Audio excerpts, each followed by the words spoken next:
এই না মা, একটু দাঁড়াও, নিচে আমার থলেটা রাখা আছে, আমি ওটা নিয়ে আসি, তুমি আমাকে ওখানে দিও। আচ্ছা ঠিক আছে। আর ততক্ষণ তুমি আমার এই পুটলিটা একটু দেখে রেখো। বেশ। আমি আসছি।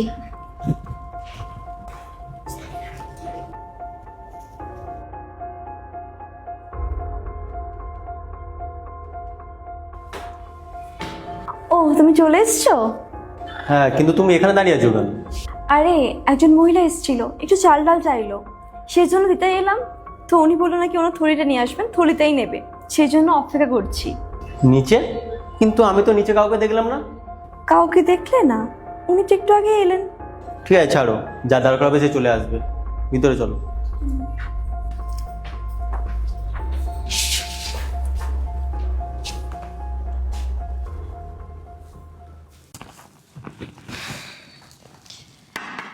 দেখো টাকার জোগাড় হয়েছে? না, টাকা জোগাড় করতে পারিনি। ও টাকা দিতে রাজিই না। তুমি চিন্তা করো না, ভগবানের ওপর আমার অটুট বিশ্বাস আছে, টাকার জোগাড় ঠিক হয়ে যাবে। আরে কি করে টাকা জোগাড় হবে? কেউ তো টাকা দিতে রাজিই না। কেউ না ঠিকই বলেছিল, খারাপ সময়ে কেউ কারোর পাশে থাকে না। দুদিনের মধ্যে যদি টাকা না জোগাড় করতে পারি তাহলে আমার কোম্পানিটা ডুবে যাবে। এখন জানি না আমি কি করব। এই পোটলা টাকা? ও পোটলাটা, তোমাকে বললাম না যে একটু আগে একজন মহিলা এসেছিল একটু চাল আলু চাইতে, ওনারই। উনি বলে নিশ্চয়ই কি থলিটা আনছি। কিন্তু উনি তো এখনো ফেরত এলো না। আমিও তো ওটাই ভাবছি, উনি এখনো কেন ফেরত দিল না।